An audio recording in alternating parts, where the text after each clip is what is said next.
Bismillahirrahmanirrahim. Assalamualaikum warahmatullahi wabarakatuh. Alhamdulillah alladzi bi ni'matihi tatimmus shalihat. Segala puji bagi Allah Jalla Jalaluh yang karena nikmatnya kebaikan-kebaikan menjadi sempurna. Berapa banyak cita-cita yang tidak pernah kita impikan, tapi ternyata itu terjadi. Berapa banyak keinginan yang kita berharap terjadi, tapi malahan itu nggak terjadi. Tapi ketahuilah yang pantas dipuja dan dipuji itu hanya Allah Subhanahu wa Ta'ala. Semua kesuksesan yang kita raih karena Allah mengizinkan. Semua kenyamanan yang dapat kita rasakan sekarang karena Allah mengizinkannya.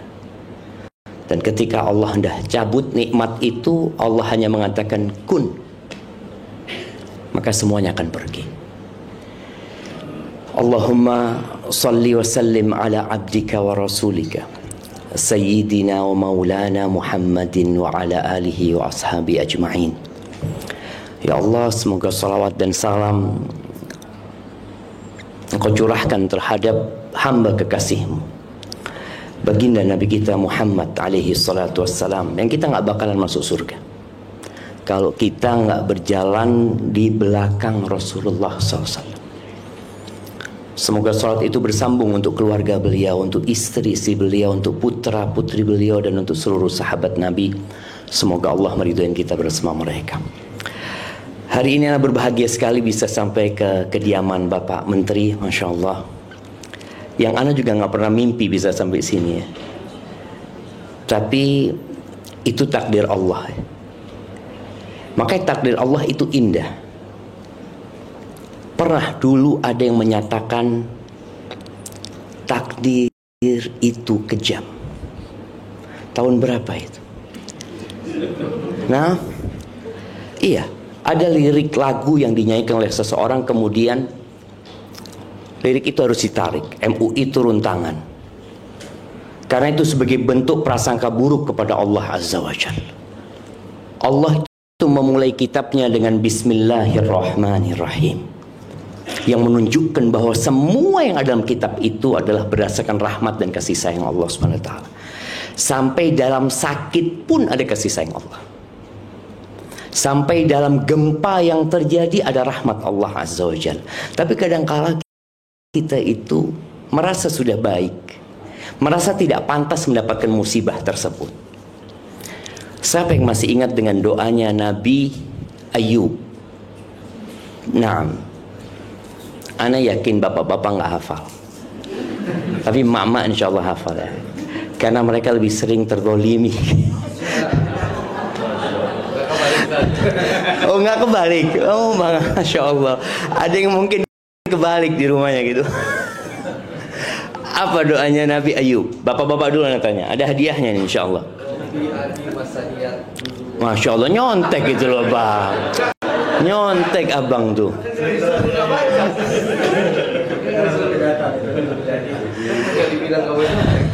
Allahu Akbar. Nah, Nabi Ayub itu pernah hidup senang. Berapa tahun? 70 tahun. Terus Allah ambil semua yang beliau miliki.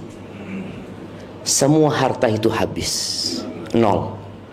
Istrinya yang bantu kerja. Istrinya Nabi Ayub itu kerja di tempat roti. Dari situ beliau makan. Beliau punya anak-anak yang Masya Allah ya. Anak-anak itu anak-anak yang soleh-soleh. Semua yang Allah cabut nyawanya, meninggal dunia. Allah kasih penyakit lagi di dirinya yang menyebabkan orang itu nggak suka sama beliau. Kurang apa jamaah musibah itu jamaah? Musibah di harta, musibah di keluarga, musibah di fisiknya, musibah di kedudukan beliau di hadapan masyarakat. Istrinya berulang kali minta, bang, ayolah kau berdoa minta sama Allah Azza wa Jalla. Ini kita lihat rumah tangga yang bahagia ya. Nabi Ayub tanya sama istrinya, berapa lama kita hidup senang? 70 tahun kata dia. Dan kita susah berapa tahun? 18 tahun. Baru 18 tahun. Kalau susahnya sama dengan senangnya, baru aku akan berdoa minta sama Allah. Bayangin jemaah.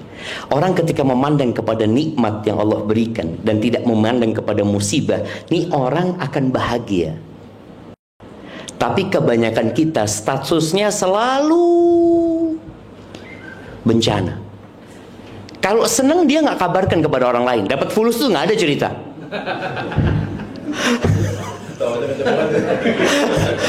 Lagi susah, se-Indonesia tahu.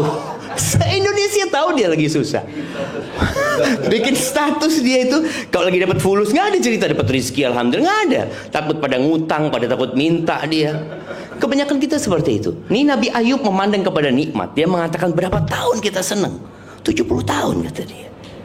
Ya, aku akan berdoa kalau sudah 70 tahun aku susah. Tapi kenapa kemudian Nabi Ayub berdoa? Siapa yang tahu? Kenapa sebelum 70 tahun Nabi Ayub sudah berdoa? Karena ada omongan Nabi Ayub dikasih cobaan seperti itu karena dosa. Ini sudah bermasalah dengan kenabian beliau. Padahal orang yang paling berat cobaannya itu para nabi. Jadi kita kalau kepingin tahu seperti apa diri kita. Nah, kayaknya mic-nya aman. Nah,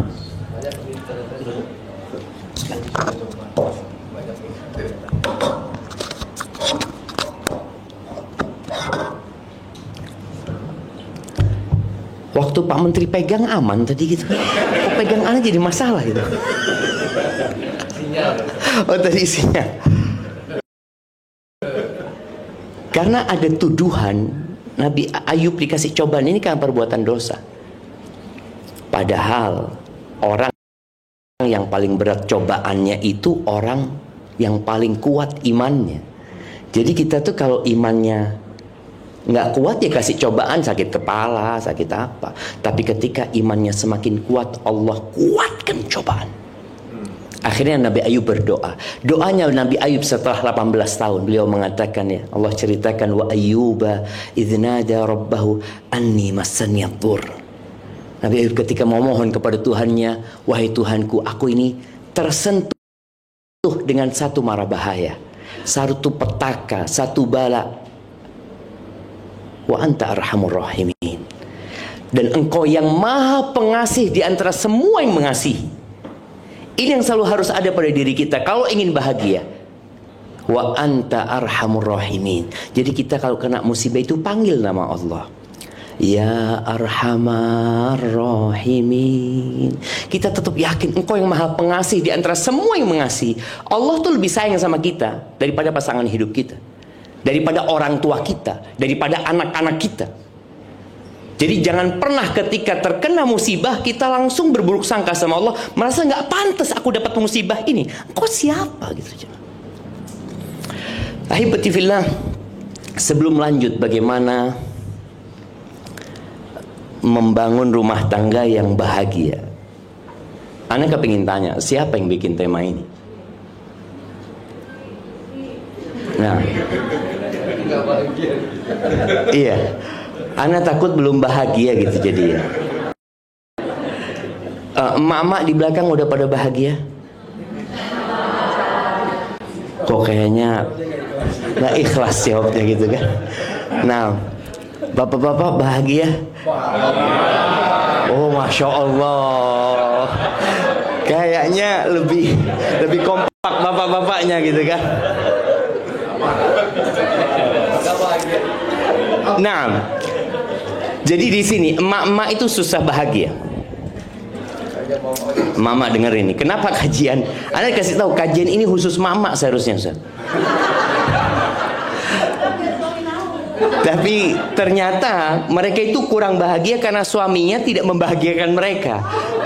Jadi mereka berbahagia kayaknya suami ini jadi pemilik peran terpenting untuk membahagiakan istri. Tidak. Ada seorang suami yang pernah marah sama istrinya. Sakit hati ya, kadangkala ya rumah tangga terjadi konflik. Kemudian suami marah, dia mengatakan, aku akan cabut kebahagiaan dari dirimu.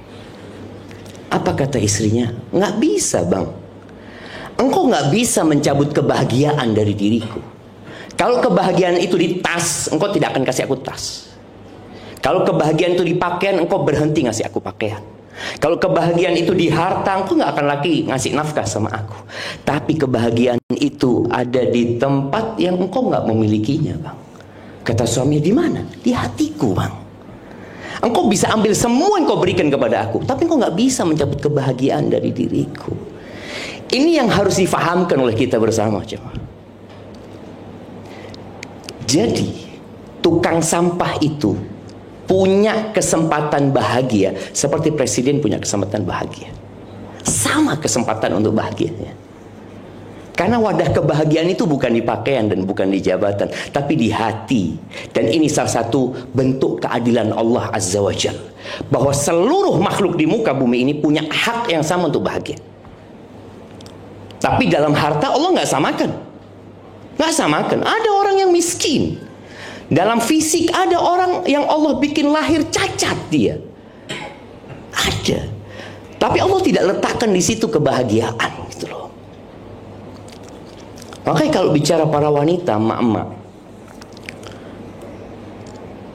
emak-emak itu lebih mudah bersabar apa bersyukur? Bersabar kan?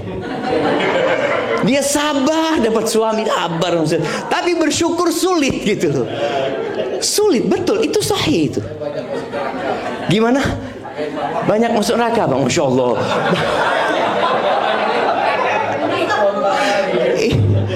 Nah, aneh ini dapat banyak bocoran dari Bang Andri sekarang. Betul, betul, iya. Jadi kebanyakan wanita itu masuk neraka bukan karena nggak bersabar. Wanita itu bersabar banget ya. Anak ketika mendapatkan satu potongan video tentang bagaimana seorang wanita ini mengeluh suaminya kayak gini kayak gitu, tapi dia bersabar. Lalu komentar di situ hampir semua mengatakan bukan hanya suaminya Mbak, suami aku juga kayak gitu. Ya udah sabar gitu loh. Jadi ternyata memang untuk sabar itu mudah bagi wanita. Dia bersabar demi mempertahankan rumah tangganya, demi mempertahankan anak-anaknya. Sudahlah sabar. Tapi syukur sulit. Padahal emangnya sebesar itu musibah dari suamimu sehingga engkau harus bersabar. Nggak ada kebaikan suami. Ada seorang wanita yang curhat sama anak, Ustadz suami anak itu kayak gini, kayak gini, kayak gini. Terakhir anak tanya, ibu, suami ibu nggak punya kebaikan? Loh ada Ustadz, coba sebutkan kebaikan. Ketika dia sebutkan kebaikannya, mulai emosi dia turun. Suamimu punya kebaikan. Cuma ketika dalam rumah tangga memandang kepada kekurangan, selesai. Siapa yang nggak punya kekurangan? Ketika seorang istri datang kepada suaminya bawa kertas dia, Bang, kita udah lama berumah tangga, kayaknya kita perlu introspeksi. Nih aku kasih kertas, abang tulis kekurangan-kekuranganku, dan aku akan tulis kekurangan-kekurangan abang. Ini sudah. Akhirnya sang istri masuk ke dapur, dia tulis ya 1 lembar full, kalau 2 lembar mungkin full tuh kekurangan suaminya. Aku nggak suka kayak gini, nggak suka gini, terus yang dia tulis yang nggak suka semuanya, Bang. Terus seperti itu. Akhirnya tibalah saatnya berbagi kertas. Diberikan kertas kepada suami, suami memberikan kertas dia kepada istrinya. Si istri lari untuk membaca apa sih kekurangan dia menurut suaminya. Sang suami baca, ya Allah banyak ternyata kekuranganku, kata dia. Istri balik, dia mengatakan, Bang, kok kertasmu kosong bang? Kata dia, Dek, aku menerimamu apa adanya, kata dia. Jamaah, ini kenapa bapak-bapak tadi kompak bahagia? Ya sudah kayak gitu, sudah perempuan gitu loh. Bersyukur bapak-bapak, bukan bersabar ya. Jadi subhanallah ya, ahibati fillah, kunci kebahagiaan itu 3. Catat dan amalkan. Yang pertama, bersyukur ketika mendapatkan nikmat. Yang kedua, bersabar ketika dapat musibah. Yang ketiga, istighfar ketika berbuat dosa. Udah. ketika kita punya 3 hal ini, hidup itu tidak selalu di atas kita. Kita nggak selalu manis. Hari ini kita ketawa. Boleh jadi nanti sore ada kabar duka yang membuat kita menangis. Besok kita lupa dengan duka itu. Kita ketawa lagi dapat nikmat dari Allah Subhanahu wa taala. Apa yang harus dilakukan? Ya sudah bersyukur. Hanya saja bersyukur itu berat. Ketika iblis dikeluarkan dari surga bersama Adam alaihissalam, iblis itu meminta kepada Allah. Bayangkan ya, iblis berdoa, Allah kabulkan doanya. Iblis berdoa dengan ikhlas, Allah kabulkan. Allah itu maha baik. Masa kita berdoa nggak dikabulin sama Allah?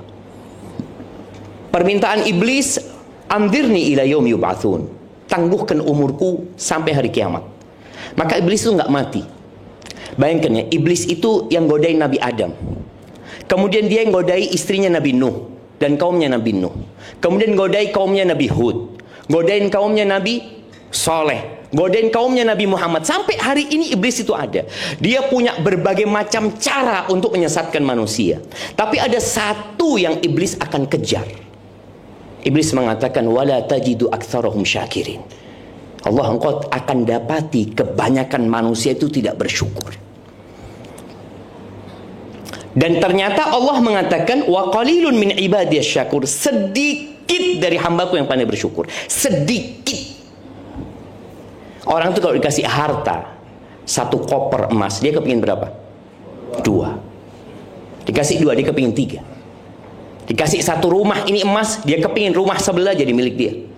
Dikasih lagi rumah itu, dia kepingin rumah sebelah. Kata Nabi SAW, nggak ada yang bisa membuat dia puas kecuali tanah. Ketika dia masuk ke tanah, dia tinggal rumah yang dia bangun, harta yang dia kumpul, dia tinggal semuanya. Tapi tadi syukur sulit sekali. Makanya ada perbedaan antara Qarun dan Nabi Sulaiman.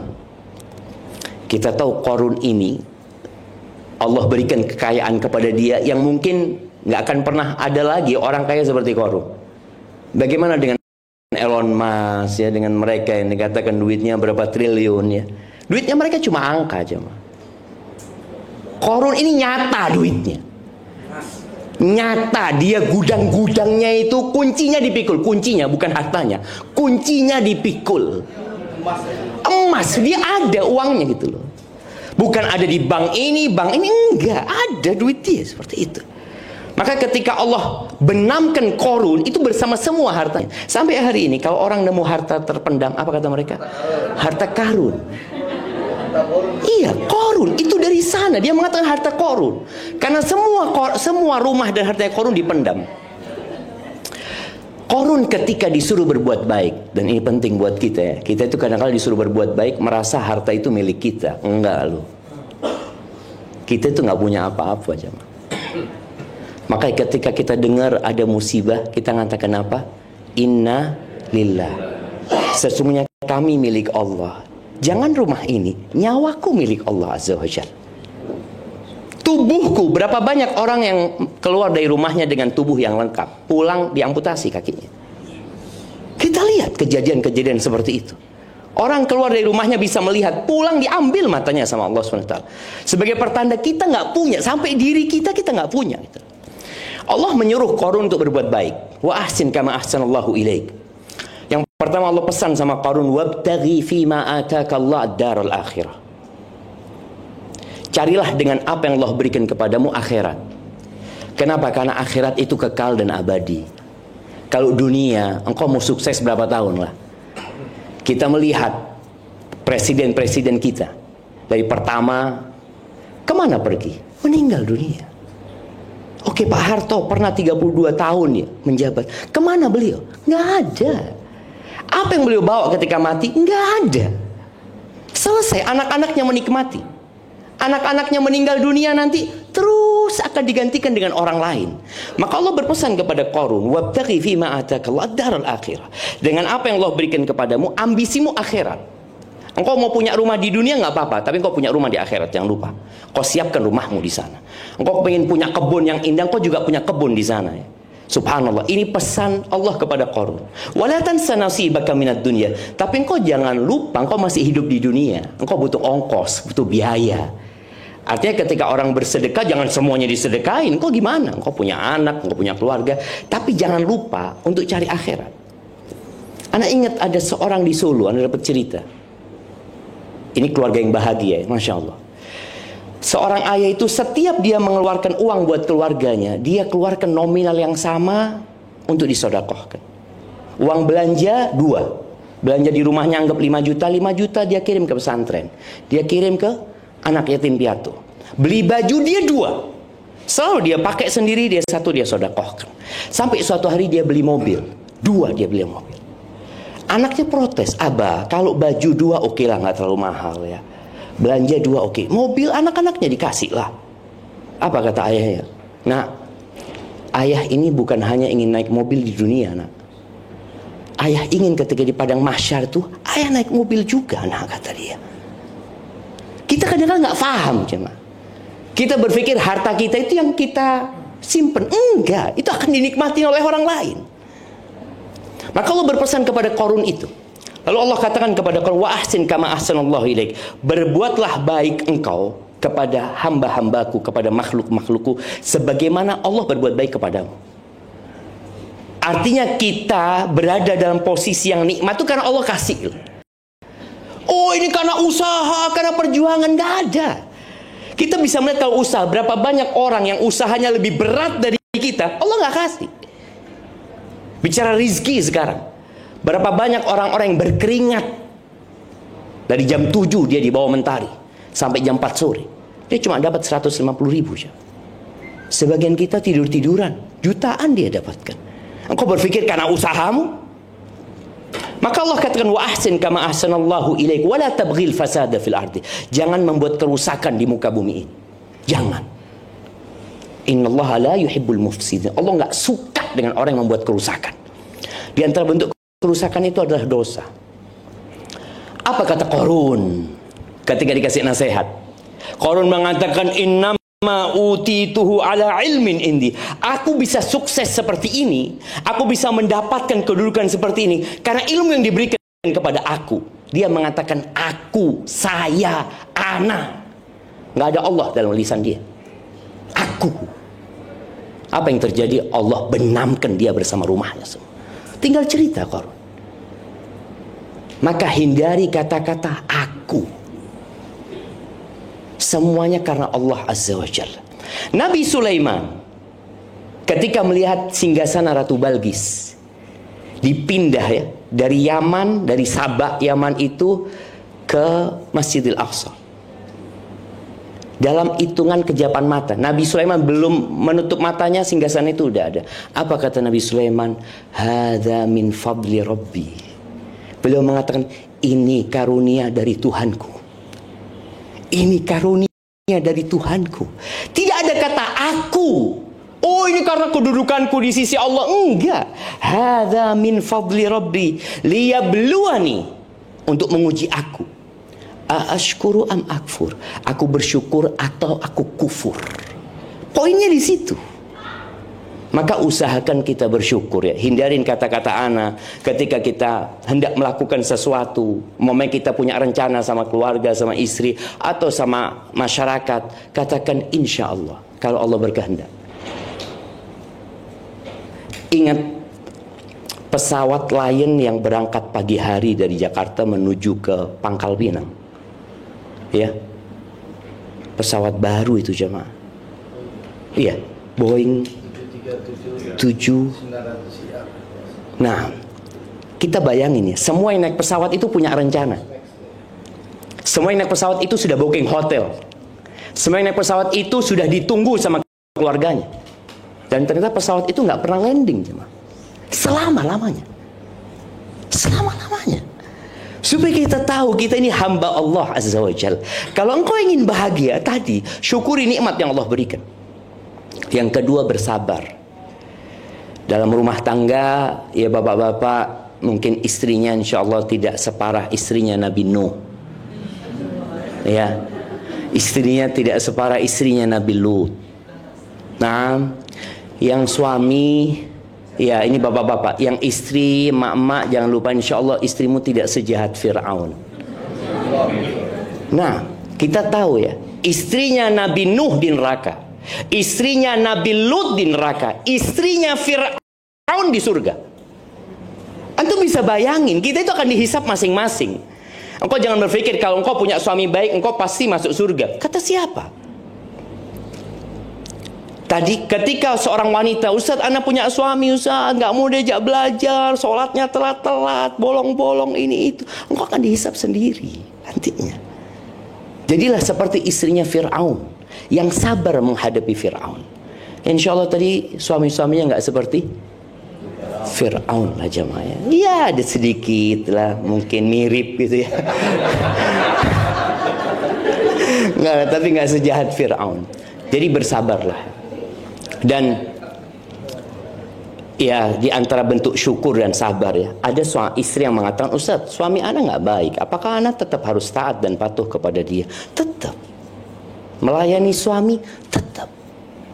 Bukan karena suami engkau melayani suamimu. Jadi kalau kita berbuat baik karena berharap budi baik orang lain, yang ada kita sakit hati. Pastikan itu. Kita akan sakit hati. Orang manusia ini sama Allah nggak bersyukur, apalagi sama engkau. Apa sih engkau berikan kepada dia? Allah memberikan segala fasilitas sama dia, dari ujung rambut sampai ujung kaki. Dia nggak bersyukur sama Allah. Engkau kasih apa? Maka janganlah berharap kebaikan suami. Ketika mama istri tadi, Ustaz, anak punya suami kurang taat sama Allah. Ya udah, engkau berbuat baik kepada suami karena Allah. Karena berharap keridhaan Allah SWT. Karena aku ingin masuk surga. Ada seorang wanita umur 60 tahun. Dia telepon ana, dia mengatakan, Ustaz, suami ana udah meninggal, Ustaz. Dia mengatakan, suami ana dia kurang baik loh, Ustaz. Ana dengar bahwasanya wanita itu akan bersama suami dia yang terakhir di surga. Sedangkan ana sudah umur 60 tahun, nggak ada yang mau nikahi ana, Ustaz. Tapi ana nggak kepingin ketemu suami ana lagi, Ustaz. Bayangin. Betul. Dia nggak ingin nanti di surga ketemu, aduh suamiku lagi, astagfirullah, na'udzubillah, ketemu orang ini lagi. Loh, bapak-bapak pikir istri bapak-bapak itu cinta sama bapak? Belum tentu. Dia mungkin nungguin, sabar dia nungguin, ya Allah kapan mati ini, bismillah gitu. Ketika mati alhamdulillah, bukan innalillah. Ada yang kayak gitu ibu-ibu? Waduh, takut dia ibu.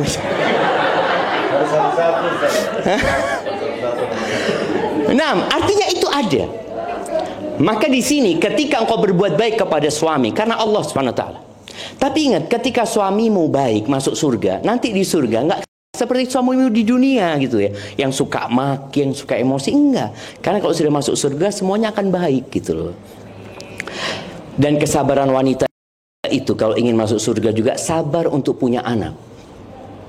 Banyak wanita yang malas punya anak. Padahal kata Nabi SAW, wanita-wanita penghuni surga itu, ala adullukum binisaikum min ahlil jannah. Kalian mau nggak aku kasih tahu istri-istri kalian calon bidadari surga? Dia masih hidup di dunia, tapi insya Allah dia masuk surga. Kata sahabat, tentu ya Rasulullah Sallallahu Alaihi Wasallam. Yang pertama, kullu waludin wadud. Dia adalah wanita yang suka melahirkan dan penyayang.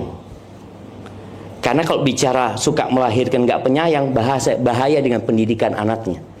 Ada yang bikin anak, anaknya nggak diurusin. Tapi kalau emaknya ini wadud, penyayang, Masya Allah. Berapa banyak emak-emak yang kalau ditanya sama suaminya, mana anak-anak? Wallahu a'lam, nggak tahu. Mana nanti emaknya nggak tahu sama anaknya ini. Bapak datang kan kepingin ketemu saya, ini nggak tahu. Wallahu a'lam. Baru dicari mana anak-anak. Allah, satu di got, satu di mana. Ada mama yang sibuk main handphone, wala apa. Anak-anaknya nggak diurusin. Disinilah wanita penghuni surga itu yang bakal bahagia, pencinta dia. Dia ketika suaminya ngatakan, yuk punya anak lagi, bang. Berapa engkau mau? Bismillah. Asalkan Allah kasih. Insya Allah penghuni surga. Bapak Menteri berapa anaknya? Masya Allah, harus berjuang kayaknya. Ada seorang ustadz, Ana sering ceritakan ini, di Bondowoso, Jawa Timur sana. Ustadz ini pengeluarannya jelas, pemasukannya gak jelas. Pengeluarannya jelas dia. Dia punya anak 28 dari satu istri. Dari satu istri. Oh, istrinya banyak. Enggak, bapak-bapak jangan mikir, oh kalau gitu istrinya banyak. Enggak, satu istri. Satu istri. Mudah, insya Allah itu jadi penghuni surga ya. Dia capek hamil, dia capek melahirkan, dia mempertaruhkan nyawanya. Semua dihitung jemaah. Oke, suami nggak ngitung, tapi malaikat Allah menghitung. Dia menyusuin, dihitung lagi, capeknya dia. Makanya wanita yang seperti ini insya Allah penghuni surga. Tapi ada yang ketiga sifatnya, al-aud. Perempuan ini kalau menyakiti suaminya, atau dia disakiti sama suaminya, dua hal ya, disakiti atau menyakiti, perempuan ini akan datang kepada suaminya. Dia pegang tangan suaminya mengatakan, la adzuku bi ghumdin hatta tardha. Aku nggak akan mau menjamkan mata sampai engkau ridho sama aku. Siapa yang istrinya kayak gitu jemaah? Bapak-bapak, kok semuanya gede kepala nggak ada gitu kan? Masa nggak ada bapak-bapak?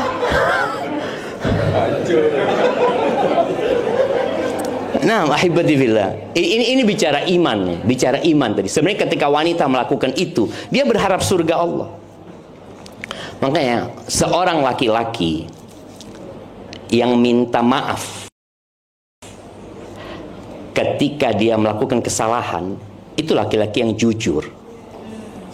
Seorang laki-laki yang minta maaf padahal belum tentu dia salah, itu gentleman dia. Seorang laki-laki yang minta maaf padahal dia nggak salah, itu namanya suami.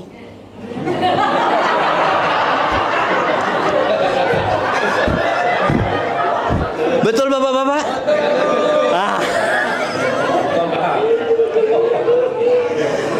Itu suami yang benar gitu loh. Suami yang benar tuh kayak gitu kan. Artinya dia kepingin bahagia. Kenapa dia harus ribut sama istrinya? Capek bang? Oh bang Andri capek katanya kak. Jadi suami istri ini bukan rival ya? Bukan, iya bang. Oh masya Allah, sebagai wakil rakyat bang ya. Nah, jadi sering dapat curhatan dari bapak-bapak itu kemudian disampaikan. Jadi ingat bapak-bapak, istri itu bukan rival, tapi istri itu pendamping. Istri itu diciptakan dari tulang rusuk agar engkau lindungi, bukan untuk dipukulin istri itu, bukan untuk dimaki. Makanya ketika seorang sahabat tanya kepada Nabi SAW, apa hak seorang istri? Kata Nabi SAW, antut'imaha idza ta'imta. Kau kasih makan dia kalau engkau punya makanan. Wa antaksuha idza tasait. Kalau engkau punya pakaian, kau belikan pakaian buat istri. Yang ketika Nabi berpesan SAW, wala tadribil wajha, jangan pernah mukul wajah wanita. Wala tuqabbih, jangan pernah menjelek-jelekan istrimu. Nggak boleh bapak-bapak. Kalau ingin bahagia, istri kita punya kekurangan, tapi lihatlah kepada kelebihannya. Jangan melihat kepada kekurangannya. Jangan pernah menjelekkan engkau kayak gini, kayak gitulah. Nggak ada wanita yang lebih baik daripada istri kita. Dia mendampingi kita sejak kita nol, sejak kita nggak punya apa-apa ya. Kadang-kala kita kalau sudah punya jadi macam-macam ya. Betul ibu-ibu?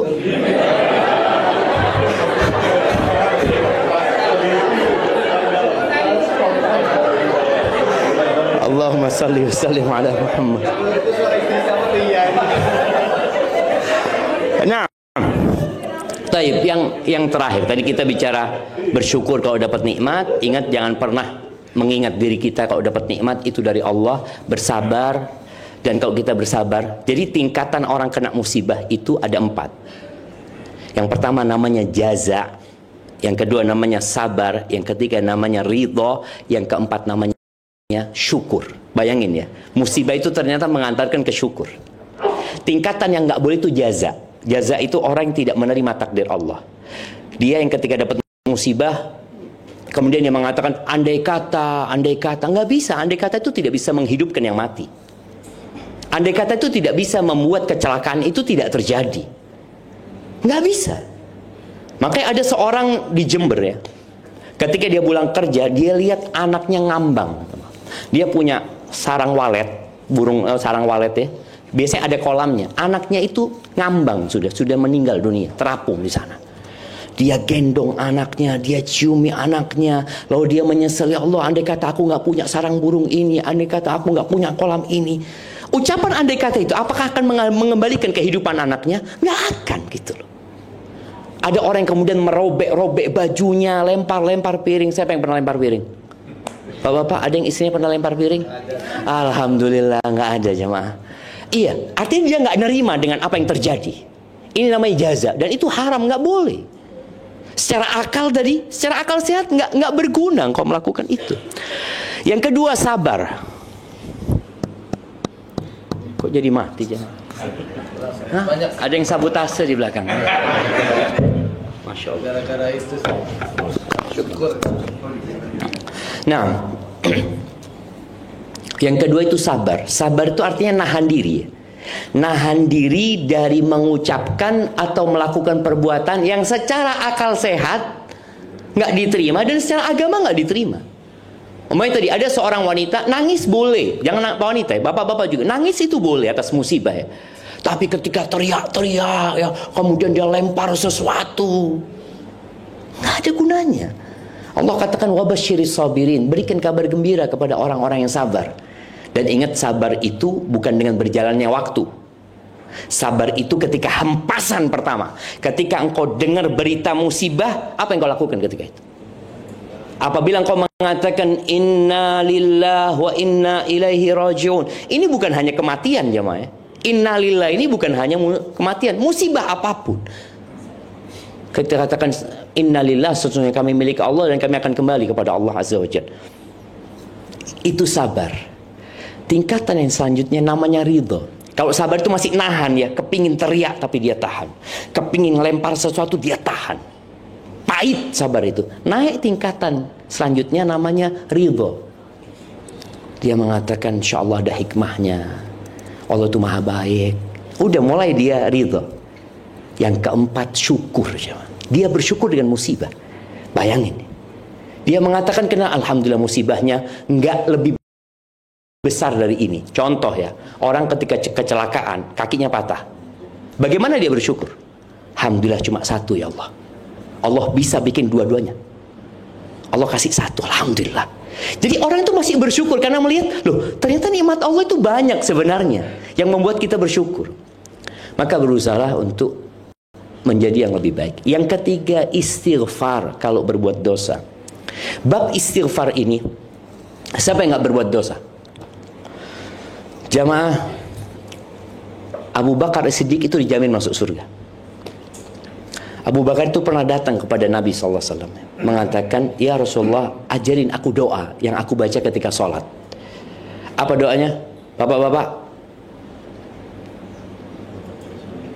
kalau ibu-ibu insya Allah tahu doa.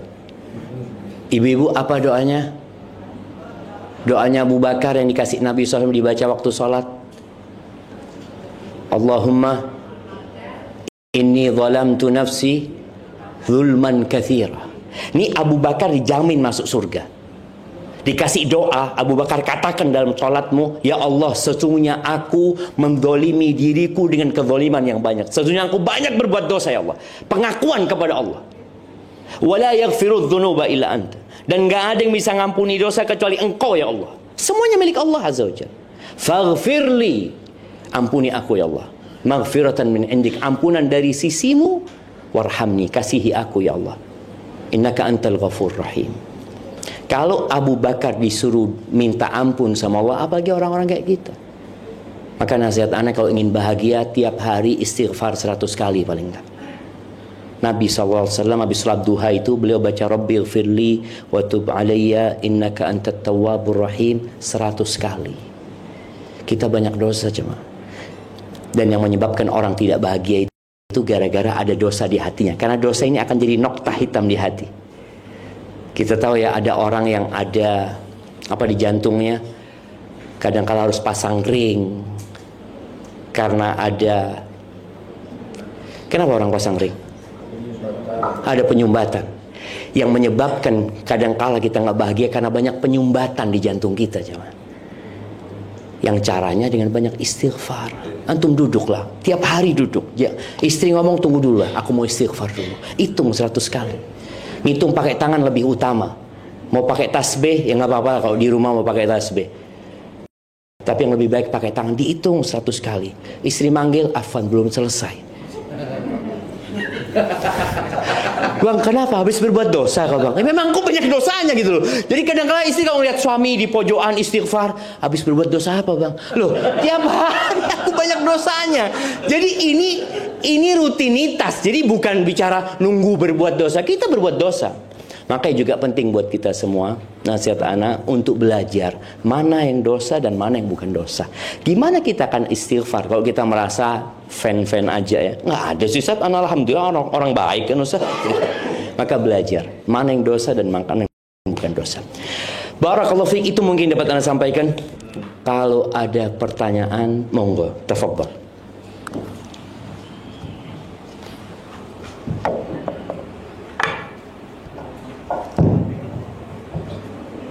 Kami persilakan kepada jemaah Bapak dan Ibu jika berkenan ada yang mau ditanyakan kepada Ustaz kita tadi.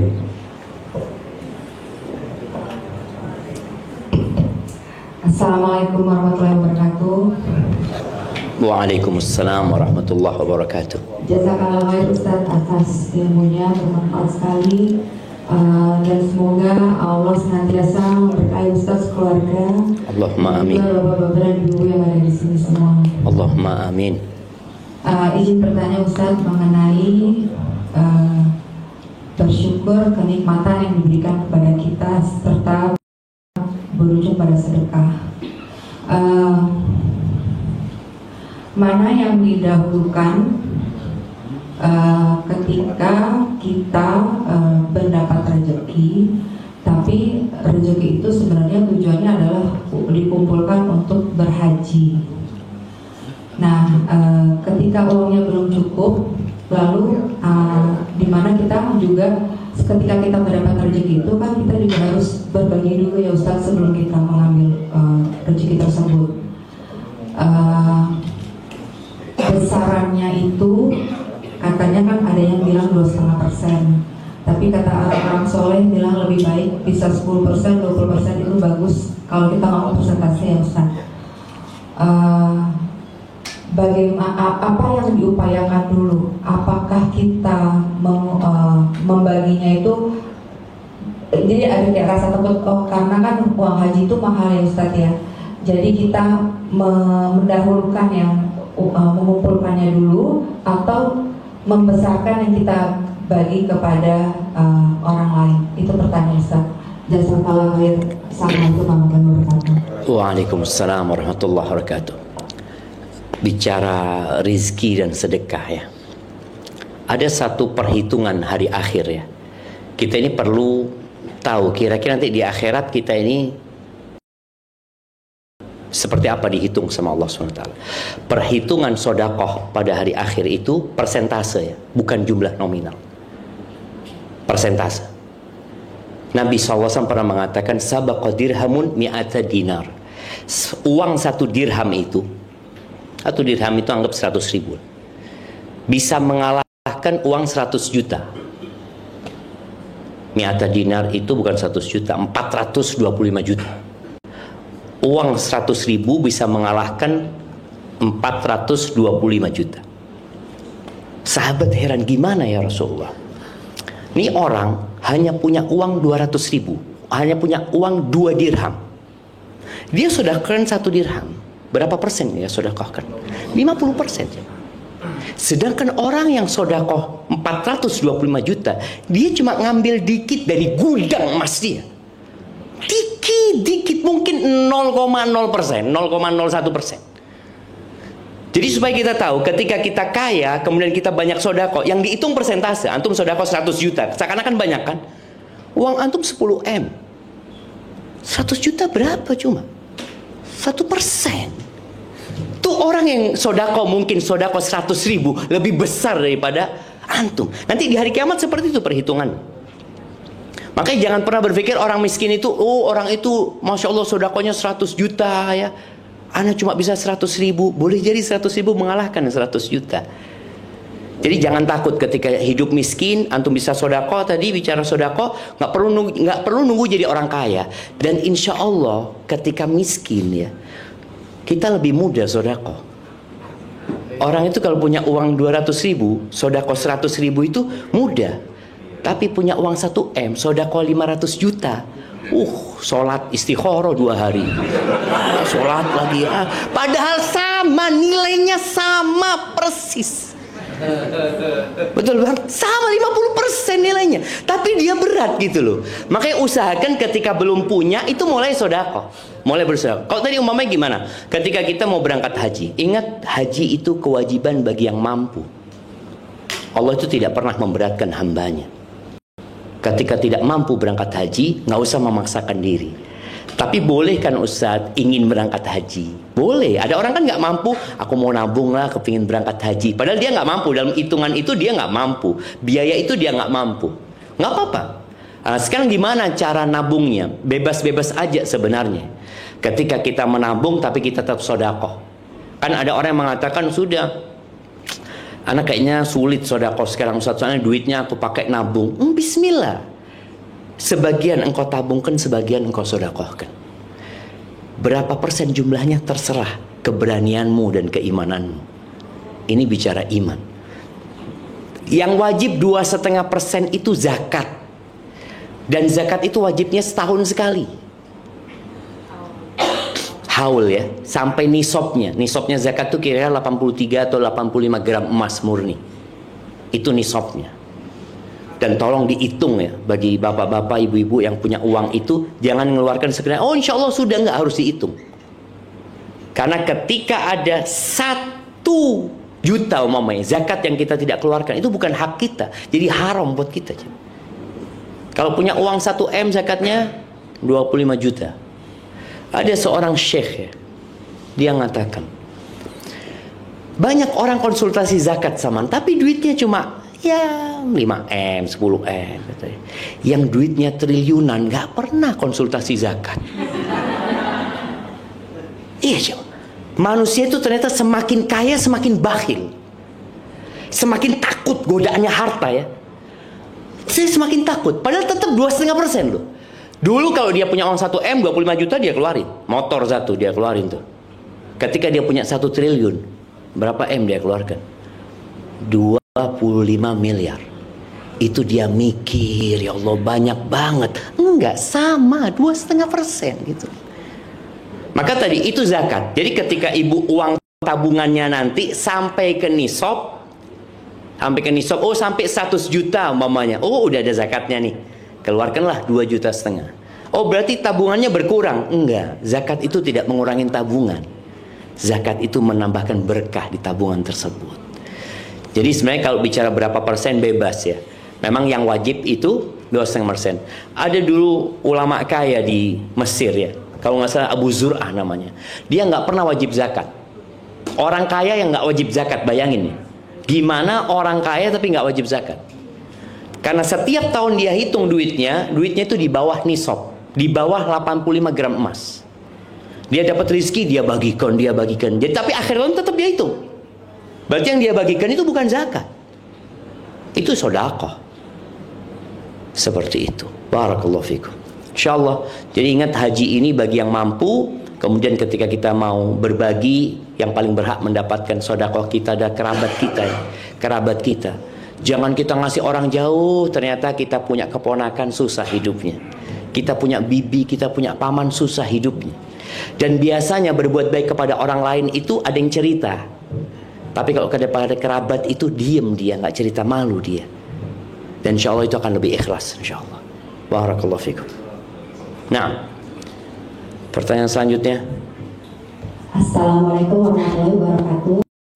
Waalaikumsalam warahmatullahi wabarakatuh. Assalamualaikum warahmatullahi. Semoga Allah merahmati Ustadz dan keluarga juga seluruh peserta kajian di Kendari hari ini. Ustadz, mau bertanya mengenai tadi yang cerita Nabi Ayub. Kan Nabi Ayub dikasih ujian, nggak bisa bekerja, akhirnya istrinya yang bekerja ya Ustadz. Nah, kalau misalkan dalam kehidupan kita sekarang nih ada terjadi seperti itu, suaminya misalkan dibandingkan istrinya, ternyata istrinya diberikan kelebihan rezeki, kemudian beliau yang banyak memenuhi kebutuhan keluarga. Nah itu hitungannya, keuntungannya buat istrinya gimana ya Ustaz? Pahalanya atau gimana? Nah. Nggak, karena banyak yang suka curhat atau nanya mengenai hal yang seperti itu Ustaz. Seperti itu. Tapi istri yang soleha itu yang tidak mengungkit pemberian dia kepada istrinya, kepada suaminya, asalkan suaminya baik ya. Ini bicara tentang nafkah. Suami punya kewajiban memberikan nafkah. Nafkah itu apa? Sandang, pangan, papan. Kalau perawatan masuk nafkah enggak ibu-ibu? Sekarang masuk bang Masuk apa? Masuk sandang. Perawatan ini masuk sandang gitu. Oke, mas-masan masuk bang? Tergantung fulusnya sebenarnya, tergantung fulus. Tapi yang penting tuh sandang, pangan, papan. Itu yang harus diberikan oleh suami. Rumah nggak harus milik, nggak harus milik. Boleh ngontrak sampai mati nggak apa-apa. Artinya orang jangan berpikir suami anak nggak belikan rumah buat anak. Iya, tapi selama hidup engkau dikasih tempat tinggal. Walaupun tempat tinggal bukan milik dia. Karena sekali lagi nggak semua orang dikasih rezeki yang sama Allah Subhanahu Wa Taala. Apabila dalam rumah tangga itu istri yang mengeluarkan nafkah, artinya listrik istri yang bayar, umpamanya kontrak rumah istri yang bayar, mobil istri yang beli, maka ada beberapa pilihan buat istri. Yang pertama, dia memasukkan itu kepada utang suami. Jadi dihitung semua, kan itu kewajiban suami. Kewajiban suami, nyekolahkan anak semua kewajiban suami. Dia hitung. Boleh jadi suami sekarang masih miskin kan? Boleh jadi nanti dia kaya. Ketika dia punya duit ditagih, boleh. Bang, itu 2 tahun bang kemarin. Loh, ini boleh loh jamaah, boleh. Ini karena bicara kewajiban. Katakan bang, itu 2 tahun ada 2M kira-kira bang harus bayar. Bismillah, utang suami. Ini yang pertama. Yang kedua, istri tidak melayani suami. Ini yang kedua. Jadi istri udah, engkau nggak ngasih nafkah, aku nggak akan melayani engkau, aku harus kerja gitu loh. Nggak apa-apa. Jadi yang pertama tadi, istri tetap melayani suami walaupun suami nggak ngasih nafkah. Yang kedua, istri nggak melayani suami. Artinya bang, enggak, aku gimana, aku harus kerja. Sehingga suami nggak punya kewajiban ngasih nafkah karena istri tidak melayani suami pada waktu itu. Yang ketiga, istri mengikhlaskan buat suami. Jadi bang, semua itu nanti aku tagih di akhirat. Ya, ini bukan mengikhlaskan ini jamaah. Enggak.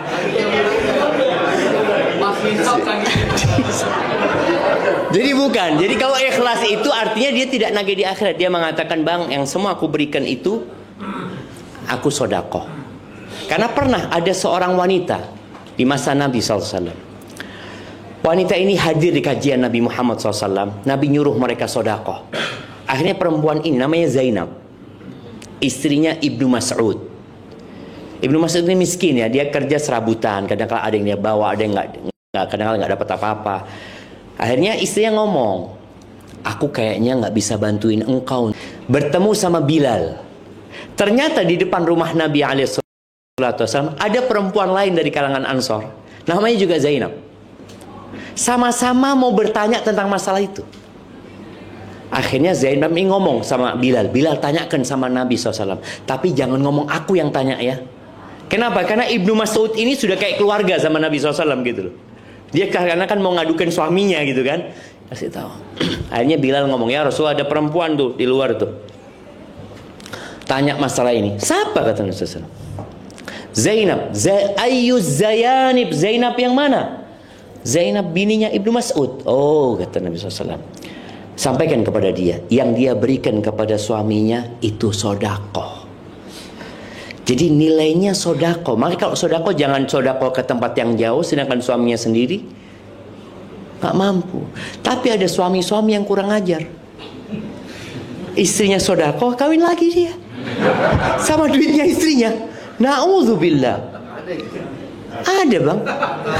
Nanti anak kasih tahu abang orangnya. Nah, ada yang nggak bersyukur. Jadi suami ini harus tahu diri gitu loh. Engkau itu dibantu sama istri. Engkau ketika tidak bisa memberikan nafkah berupa harta, berikan perhatian yang lebih, berikan cinta yang lebih kepada istrimu. Jadi seperti itu. Jadi bernilai sodakoh yang akan Allah ganti, Allah akan lipat gandakan dan akan menyelamatkan dari api neraka kalau bicara sodakoh. Hadza wallahu a'lam bissawab. Na'am.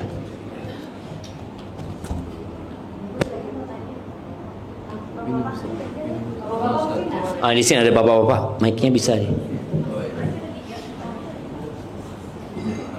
Ya, langsung aja Ustaz, pertanyaan anak kaitan dengan tadi syukur dan juga ikhlas. Bagaimana dua hal ini, soal bedanya kayak gimana, lalu dalam kehidupan seperti apa Ustaz? Iya, syukur dan ikhlas. Ikhlas bahasa Indonesia, ikhlas bahasa Arab. Karena bahasa Indonesia ini ikhlas itu apa artinya ya? Saya ikhlas menerima musibah ini. Enggak, ikhlas itu artinya berbuat hanya untuk Allah. Tidak berharap pujian, tidak berharap sanjungan, tidak berharap urusan dunia. Ada orang sodakoh berharap dikasih ganti sama Allah SWT. Berarti dia masih berharap urusan dunia itu. Ada orang bersodakoh, enggak, aku kepingin diselamatkan dari api neraka ya Allah. Ini bicara ikhlas, jadi dia berbuat hanya untuk Allah Subhanahu wa taala. Ya bedanya sama syukur jelas. Jadi syukur ini berkait, memang tadi ada orang mengatakan ikhlas itu ketika dapat musibah, saya ikhlas menerima musibah ini. Padahal seharusnya dia ridho. Bahasanya itu lebih kepada saya ridho. Kalau dia naik ya dari sabar, atau dia saya ridho, atau saya bersyukur atas musibah ini. Kalau bicara syukur, tentunya ya tadi syukur ini dengan lisan, dengan hati dan dengan raga. Syukur itu dengan hati, yaitu meyakini bahwa nikmat yang dia dapatkan bukan karena usaha dia. Ini harus ada di diri kita. Pengakuan kepada Allah, ini engkau yang ngasih ya Allah, dalam hati. Kadang-kadang kan, kalau bukan ana, kalau bukan karena ini, kalau bukan karena fulan, nggak ada. Murni karena Allah. Hati kita memberikan pengakuan terhadap Allah SWT. Yang kedua, lisan kita memuji Allah, mengatakan Alhamdulillah. Dan kadang-kala kita perlu cerita jemaah. Allah mengatakan wa amma bi ni'mati rabbika fahaddits. Dengan nikmat yang Allah berikan kepadamu, ceritakan. Tapi cerita nikmat ini juga bahaya. Karena ada orang yang hasud, ada orang yang iri, ada orang yang dengki. Nggak semua bisa kita ceritakan. Nabi Yusuf ingat ketika mimpi melihat 11 bintang, melihat mentari dan bulan sujud kepada beliau. Apa kata bapaknya? Engkau jangan ceritakan kepada saudara-saudaramu. Karena tahu saudaranya ini hasud, iri. Kalau kita nggak mau cerita secara lisan, kita cerita secara fisik, kita bagikan harta yang kita miliki. Jadi kalau bicara yang pertama itu dengan hati, itu syukur. Yang kedua, lisannya memuji Allah Subhanahu wa ta'ala atas nikmat yang diberikan. Yang ketiga, raganya menggunakan nikmat itu dalam ketaatan. Tadi berangkat haji. Kadang-kadang kita kan dikasih fisik yang sehat tapi nggak pernah ke masjid. Ya seharusnya bentuk syukur kita ketika hayya 'alas shalah, berangkat ke masjid gitu. Itu sebagai bentuk syukur dikasih kaki sama Allah Subhanahu wa taala. Jadi itu mungkin perbedaan antara ikhlas dan syukur. Dan ada satu doa jamaah yang nasihat Nabi SAW untuk dibaca setiap penghujung sholat. Jadi sebelum assalamualaikum setiap sholat itu apa doanya? Allahumma a'inni ala dzikrika wa syukrika wa husni ibadati. Yang artinya ya Allah bantulah aku untuk mensyukurimu, untuk berzikir kepada mengingatmu, dan yang ketiga beribadah yang baik. Maka nasihatnya tolong itu dibaca tiap penghujung sholat. Kalau lupa baca setelah sholat, nggak apa-apa. Barakallahu fikum. Nah, ada lagi?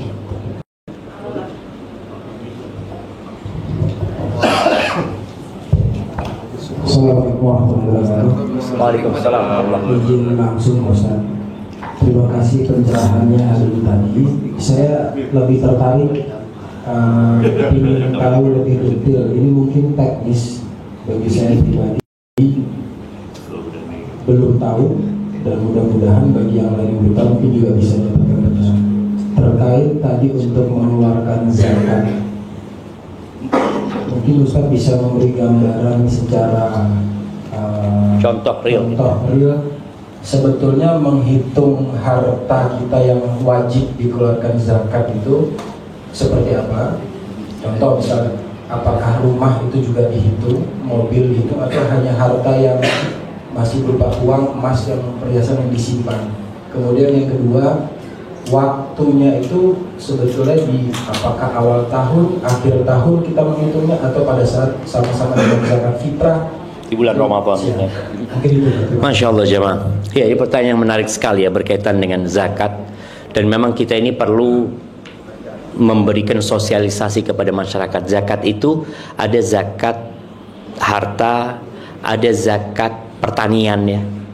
Karena banyak orang yang punya kebun-kebun tapi dia tidak mengeluarkan zakatnya. Kenapa seperti itu? Kalau bicara zakat harta, jadi harta yang dizakatkan itu adalah yang berupa uang simpanan atau barang yang dipersiapkan untuk jual beli.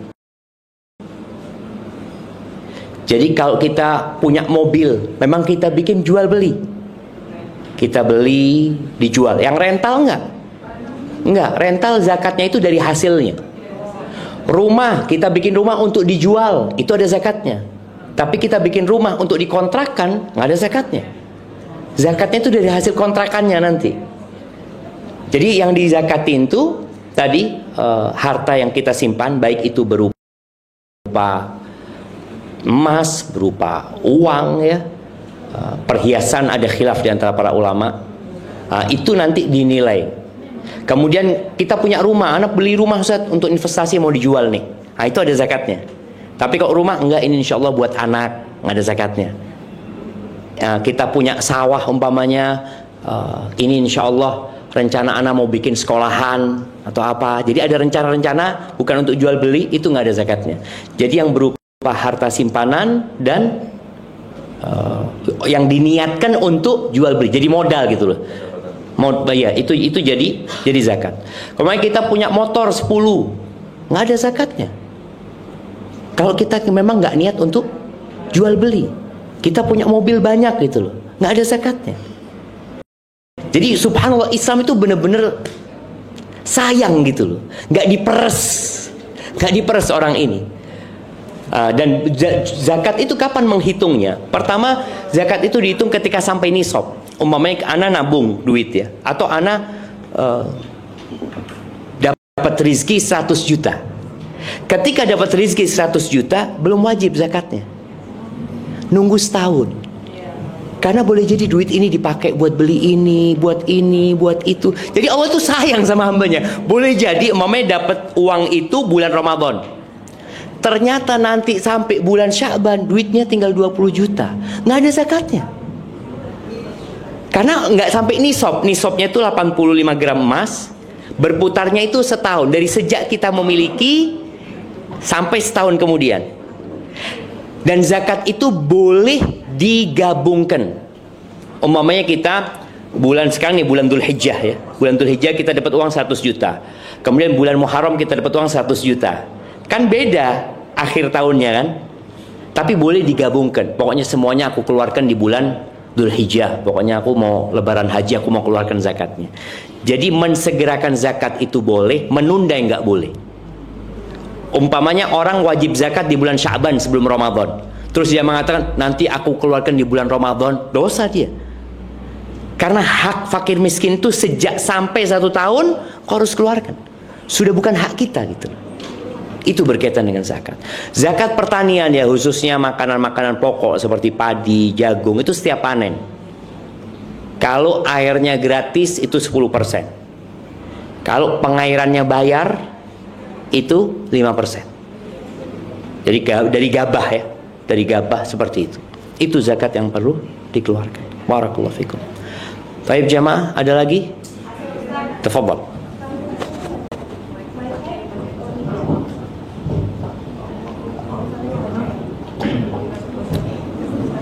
Ustaz, ada banyak pertanyaan tapi tertulis. Ustaz bacakan, tolong saya bacakan Ustaz. Dibacakan langsung aja. Bismillah. Baik. Bismillahirrahmanirrahim. Assalamualaikum warahmatullahi wabarakatuh. Waalaikumsalam warahmatullahi wabarakatuh. Ustaz, ketika suami bersedekah, apakah istri juga mendapatkan pahalanya? Dan sebaliknya? Iya, Masya Allah.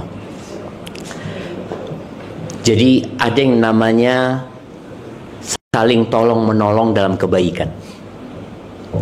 Dan bagi bapak-bapak juga, ketika bersedekah nggak harus istri tahu. Jangan semua yang kita sedekahkan istri harus tahu. Karena kita perlu punya amalan yang tersembunyi, yang sampai istri kita, anak kita, orang tua kita nggak tahu semua. Karena biasanya amalan ini yang akan ikhlas, karena nggak ada yang tahu.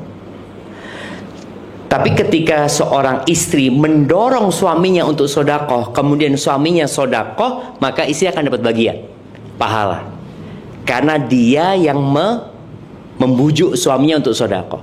Tapi kalau suaminya sedekah tadi tanpa disuruh sama istri, ya istri nggak dapat bagian. Gimana? Ya itu, pintarnya istri itu, bang, ayolah sedekah bang, biar dapat bagian, dia yang sedekah. Kemudian kalau sebaliknya, istri yang sedekah, suami dapat bagian, ya kembali kepada, kalau suami yang mengatakan kepada istrinya, ayolah, engkau buat apa duit disimpan kayak gitu, berbagilah. Berbagi istrinya, suami dapat bagian. Tapi kalau istrinya berbagi, suaminya bakhil, karena kalau ada kan istri yang sedekah, kalau ketahuan suami Ustaz, dilarang sama suami Ustaz, maka suami nggak akan dapat bagian dari pahala tersebut. Jadi seperti itu. Ingat, kita itu perlu banyak-banyak bekal ya. Bekal paling enak itu nyuruh orang lain berbuat baik. Kita ngomong sama orang, ayolah sholat duha, antum kapan sholat duha terakhir gitu kan? Dia sholat duha, kita dapat pahala sholat duha dia. Masya Allah jamaah. Nah, fadhal. Baik Ustaz, masih banyak Ustaz. Assalamualaikum warahmatullahi wabarakatuh. Waalaikumsalam warahmatullahi wabarakatuh. Ustaz Hafizakumullah, bagaimana jika sudah niat berkurban tapi sampai hari ini belum membeli hewan kurbannya? Apakah larangan memotong kuku dan rambut tetap berlaku mulai tanggal 1 Dzulhijjah? Masya Allah. Ini ada satu pertanyaan yang menarik ya, berkaitan dengan 1 Dzulhijjah. Nah, jadi di dunia ini setiap negara itu punya hari-hari besar ya. Di Australia mereka nggak libur Idul Adha. Teman-teman anak tanya kemarin, enggak Ustaz, kita nggak ada libur. Baik. Mungkin di tempat lain Idul Fitri pun nggak libur mungkin. Di negeri kita punya banyak hari-hari besar. Hari besar ini macam-macam lah. Tapi ketahuilah kata Nabi SAW, a'zamu ayyamid dunya indallah. Ini hadis riwayatkan Imam Ahmad ya. Hari-hari dunia yang paling besar di sisi Allah. Ingat, di sisi Allah, bukan dalam pandangan manusia. Wa ahabbul a'malu fiha ilallah, dan beramal soleh lebih Allah cintai di dalamnya itu adalah 10 awal Dzulhijjah, dari tadi malam. Cuma kita kan kadang-kadang memang nggak hafal sama bulan-bulan Islam. Jadi kita nggak tahu ini tanggal berapa. Hari ini tanggal 1 Dzulhijjah, besok tanggal 2, lusa tanggal 3. Ini hari-hari terbaik sepanjang masa. 10 akhir Ramadan sama 10 awal Dzulhijjah lebih utama 10 awal Dzulhijjah. Cuma memang orang itu meremehkan jemaah. Kita lihat ya, kalau Ramadan kan di mana-mana ada tulisan selamat melaksanakan ibadah puasa ya, ini itu. 10 awal Dzulhijjah nggak ada. Kita ngelihat mana selamat menjalankan ibadah di 10 awal Dzulhijjah, padahal itu lebih utama kata Nabi SAW. Dan memang ibadah di waktu orang lalai itu pahalanya lebih besar, karena orang pada lalai semua. Maka tolong perbanyak ibadah ya. Sholatnya ditambah. Yang biasa sholat 17 rakaat wajib, tambahin lah sama sholat rawatib bangun rumah di surga 12 rakaat. 2 rakaat sebelum subuh, 4 rakaat sebelum zuhur, 2 rakaat setelah zuhur, berapa? 8. Ba'dal maghrib 2 rakaat ya. Ba'dal isya 2 rakaat.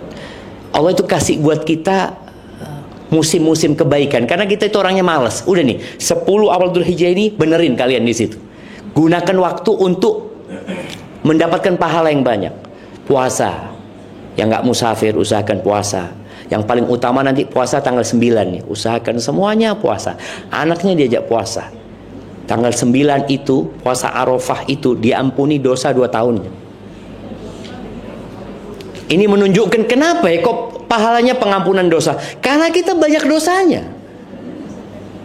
Maka tolong puasa. Kemudian kalau bicara baca Quran, tolong punya target. Kita ini kadang-kala baca buku-buku ya. Kita baca buku tulisannya fulan, oh kita hatamkan kitab-kitab itu.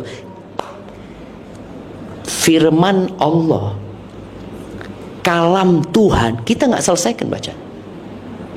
Artinya kita nggak tahu juga. Padahal di antara semua buku yang ada, inilah buku yang kata Allah tidak ada keraguan di dalamnya.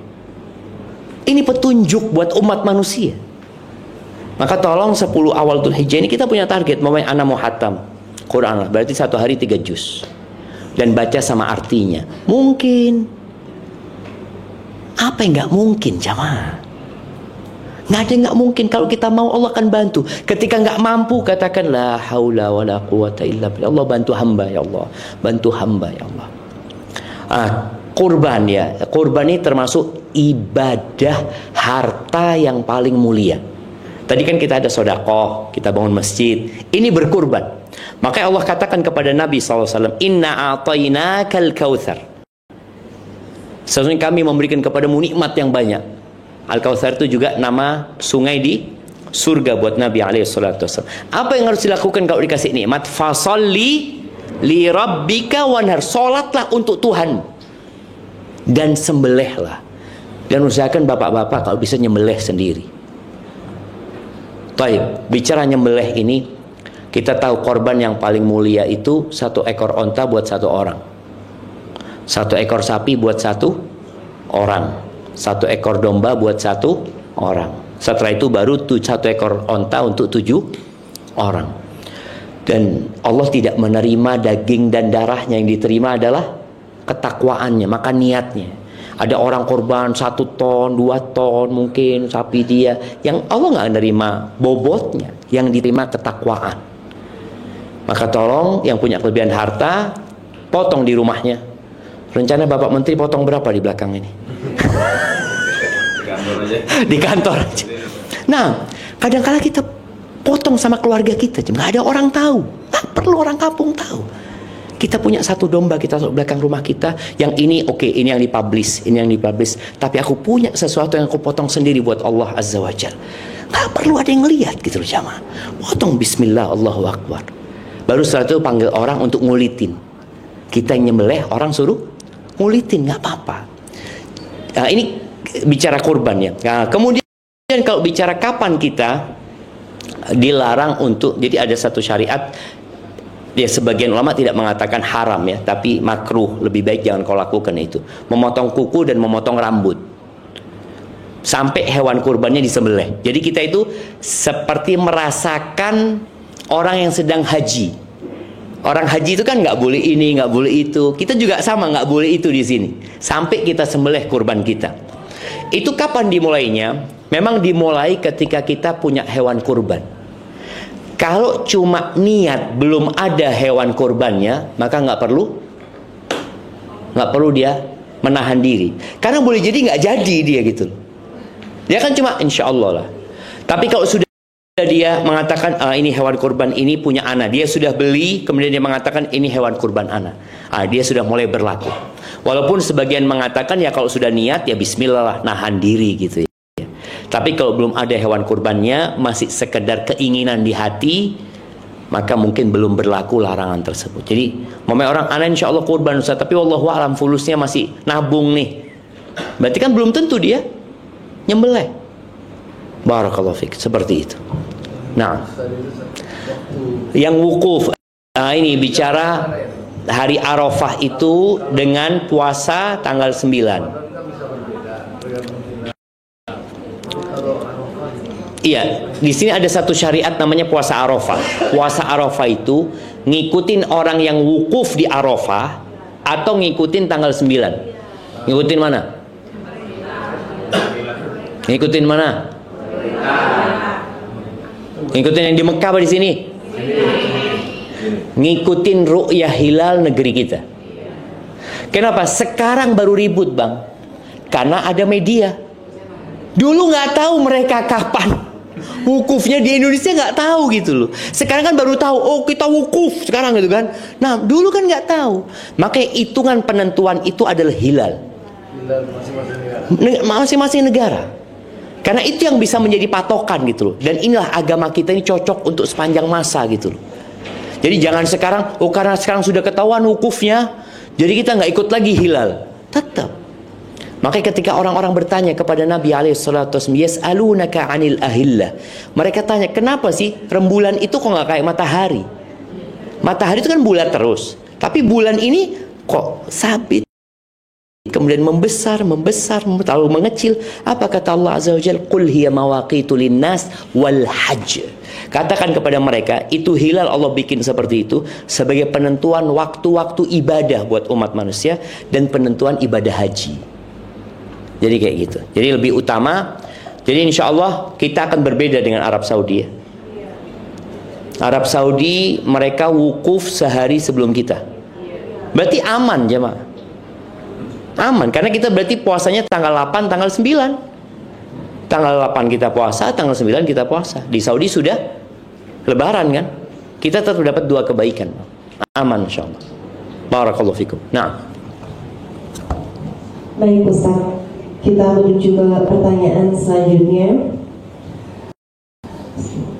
Ketika seorang istri ingin membiasakan untuk meminta maaf pada suami setiap malam sebelum tidur, suami berkata selalu memaafkan dan ridho dengan istrinya. Hari berikutnya juga seperti itu. Bagaimana sebaiknya kebiasaan ini dilakukan agar tidak hanya menjadi kebiasaan biasa saja dan bisa tetap bermakna bagi keduanya? Kemudian jika istri diperintahkan untuk meminta maaf kepada suami dan meminta ridho, bagaimana dengan suami? Apakah ada juga? Apakah suami juga harus minta maaf gitu ya, minta keridhaannya istri gitu? Iya, begini. Jadi memang bukan tiap malam minta maaf ya. Jadi bukan rutinitas. Tapi ketika dia menyakiti suaminya atau dia disakiti suaminya, kan ada istri yang disakiti sama suami, suami salah. Ada suami yang salah. Si istri itu langsung minta maaf. Jadi nggak nunggu nanti malam aku baru mau minta maaf. Belum tentu umur kita sampai malam hari. Belum tentu. Tapi juga kadangkala minta maaf yang tidak tepat waktunya akan membuat kita tidak dimaafkan. Nah, maka perlu milih-milih waktu. Kayaknya dia masih emosi, aku minta maaf kayaknya nggak bakal dimaafin. Ya sudah, tunggu sampai reda. Maka dalam Islam itu boleh tidak bertegur sapa berapa hari? 3 hari. Karena biasanya setelah 3 hari itu emosi itu akan udah turun gitu loh. Makanya kita kadang-kala langsung minta maaf, nggak ada maaf buat engkau. Itu hari pertama, hari kedua, hari ketiga insya Allah sudah mulai turun. Jadi istri itu bukan rutinitas minta maafnya, tapi karena memang ada sesuatu gitu. Soalnya kalau rutinitas ya kadang-kala istri, suami malah apalagi, dia malah bosen gitu nantinya. Jadi bukan seperti itu. Barakallahu fikum. Apakah suami minta maaf? Ya, kalau bicara minta maaf ya seharusnya orang yang berbuat salah minta maaf.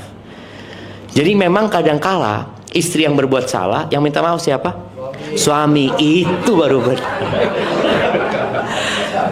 Nah, jadi ada. Jadi para bapak-bapak juga kadang-kala istrinya memang tidak seperti yang dia inginkan. Kita itu kan ingin datang ke rumah, istri bukain pintu, tanya mau yang panas, mau yang dingin kan.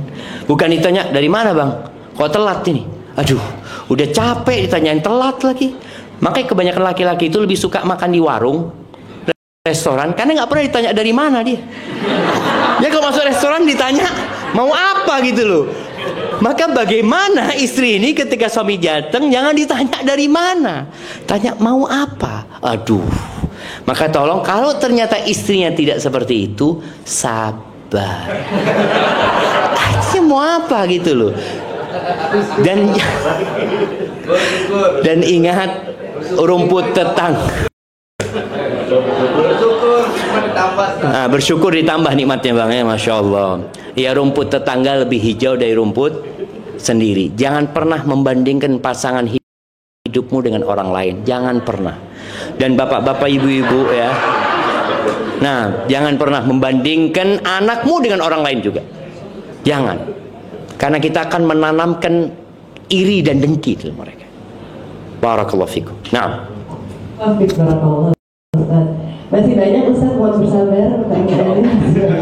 Kan memang ujiannya kalau mau bahagia, bersyukur, bersabar. Ini termasuk harus bersabar. Baru ridho dan syukur ya Ustaz.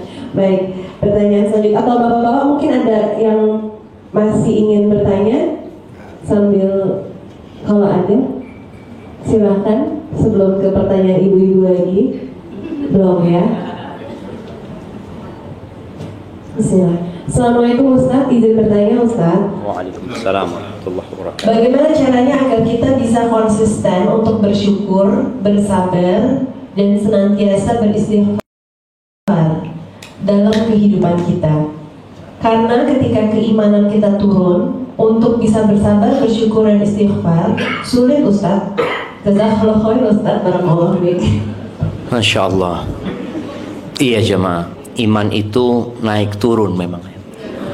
Kalau bicara bagaimana supaya kita bisa istiqomah ya, agar kita bahagia ya, maka yang pertama adalah dengan meyakini bahwa hidup itu seperti itu. Karena kalau kita selalu idealisme ya, kepinginnya selalu seneng, kita nggak siap, susah. Padahal Allah Azza wa Jalla sudah mengatakan wala nabluwannakum, pasti kata Allah kami memberikan bala kepada kalian. Minal khauf, rasa takut. Takut dengan masa depan, takut dengan anak-anak nanti gimana. Ada kekhawatiran dengan masa depan, dan itu ujian dari Allah Azza wa Jalla. Wal ju', kelaparan, wa naqsin minal amwali wal anfusi wath thamarat, kekurangan orang-orang yang dia cintai, kekurangan harta, kekurangan buah-buahan. Wa basyiris sabirin, berikan kabar gembira kepada orang-orang yang sabar. Ketika kita punya keyakinan hidup ini adalah ujian dari Allah, kita akan siap menghadapi apa saja. Itu yang pertama. Yang kedua, agar kita istiqomah itu memang berdoa. Tidak ada jalan yang lebih pintas ya untuk menempuh ke sesuatu yang kita inginkan lebih daripada doa. Maka terus baca doa, minta sama Allah. Jangan cuma minta rizki saja. Coba tanyakan kepada diri kita, kita itu pernah minta iman sama Allah? Minta iman. Pernahkah kita minta rasa takut sama Allah? Nabi itu minta sama Allah. Beliau mengatakan, Allah maksim lana min khasyatik, ya Allah berikan kepada kami rasa takut kepadamu, yang dengan itu kami terhalangi dari berbuat maksiat. Orang kalau nggak punya rasa takut, ya udah, dia nggak akan benar hidupnya. Maka minta kepada Allah rasa takut. Kemudian wa min ta'atika, minta kepada Allah ketaatan. Ya Allah, bantu aku untuk bisa taat kepadamu, yang dengannya kau sampaikan aku ke surgamu. Wa minal yaqin, dan minta keyakinan kepada Allah yang dengannya musibah-musibah dunia akan ringan. Jamaah, sebesar apapun musibah dunia itu remeh sebenarnya. Maka kita minta kepada Allah keyakinan itu. Jadi yang kedua adalah berdoa. Yang ketiga supaya kita istiqomah itu baca Quran. Kita itu kadang-kadang lebih sering buka handphone kita daripada baca Quran. Maka coba mulai hari ini ditetapkan setiap mau buka handphone, buka Qurannya dulu. Satu ayat nggak apa-apa. Baca satu ayat, kemudian baca grup, kemudian buka yang ini. Jadi kita ini harus berusaha untuk mendidik jiwa kita sendiri. Quran dibaca. Kemudian yang keempat yang membuat orang bisa istiqomah itu kawan-kawannya. Kalau kawan-kawannya ini senantiasa mengingatkan kepada kebaikan, insya Allah dia akan istiqomah. Boleh jadi dia jatuh, kawan yang ngelihat, ayo sini naik engkau, kata dia. Ada yang narik gitu. Karena ada sebagian kita yang, aduh capek aku, ini itu, ayo. Dan ada kawan-kawan yang setan. Ketika sang istri punya masalah sama suaminya, apa kata dia? Udahlah, engkau masih muda, bismillah, cerai aja. Kadang-kala dia menyuruh untuk berpisah gitu loh. Ada orang yang enggak, engkau sabar, kata dia. Bukan cuma lakimu yang kayak gitu. Orang-orang juga punya musibah gitu. Jadi perlu cari kawan yang baik dan benar. Seperti itu. Mungkin itu yang bisa dilakukan agar kita istiqomah ya. Barakallahu fikum.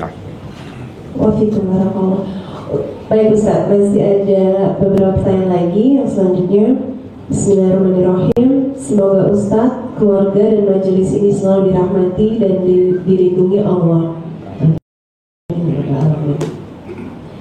Izin meminta nasihatnya Ustaz. Bagaimana saya bisa memantapkan hati untuk meneruskan niat menunaikan ibadah haji, di mana kami memiliki seorang anak yang masih balita dan berkebutuhan khusus, dan kami belum pernah berpisah dengan putra kami untuk waktu yang lama seperti perjalanan haji. Di sisi lain, kami sadar anak kami adalah titipan dan anugerah dari Allah. Terima kasih kesempatannya Ustaz. Waalaikumsalam warahmatullahi wabarakatuh. Waalaikumsalam warahmatullahi wabarakatuh.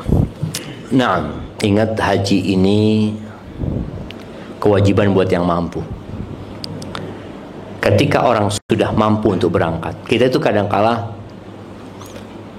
berpikir harus punya rumah dulu baru berhaji. Enggak, punya rumah enggak wajib. Harus punya mobil dulu, enggak wajib. Kok sampai mati enggak punya rumah, sampai mati enggak punya mobil, enggak bakal ditanya gitu loh.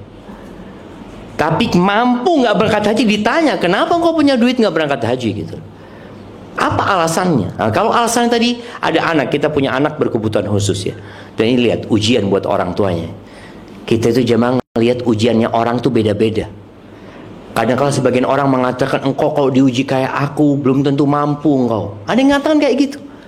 Loh enggak, Allah sudah takar ujian fulan enggak sama dengan ujian fulan gitu. Dan boleh jadi engkau yang mengatakan engkau enggak akan mampu dengan ujianku. Kalau engkau diuji sama ujiannya fulan juga enggak mampu. Maka semua ujiannya beda-beda. Tadi ada yang diuji nggak punya anak sampai mati. Ada yang diuji punya anak berkebutuhan khusus. Apa yang harus dilakukan? Yang pertama, apakah anak ini mungkin untuk ditinggal?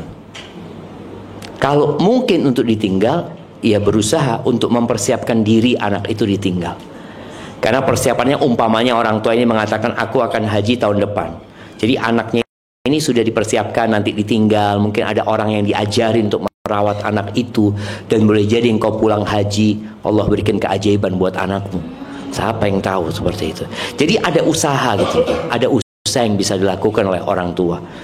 Dan haji ini ya ada yang berpendapat kewajiban yang harus segera dilaksanakan. Ada yang mengatakan boleh ditunda kalau ada alasannya. Memang ada orang umur 25 tahun sudah punya duit berangkat haji, tapi dia mengatakan ya Allah belum siap imanku, nantilah umur 30 aku mau berangkat haji, memang seperti itu. Ya sudah, umur 30 dia berangkat haji. Tapi perbanyak istighfar ya. Karena kita nggak tahu apakah kita bisa berangkat haji. Urusan dunia nggak ada selesainya. Nggak ada selesai. Kita itu harus mengatakan selesai, aku mau berangkat haji. Dan perjalanan haji ini menuju kepada Allah ya, yang menciptakan kita. Barakallahu fikum. Ibu-ibu ada yang mau bertanya langsung kepada Ustadz yang belum nulis pertanyaan? Atau bapak-bapak mungkin Adit mau bertanya? Bang Ifrita, Bang Sigit, Bang Budi Alamsyah. Kalau bapak-bapak udah pinter semua, nah, makanya jarang kajian bapak-bapak ini. Mak-mak yang suruh ngaji terus gitu. Bersyukur bapak-bapak. Silakan Bang Ifrita.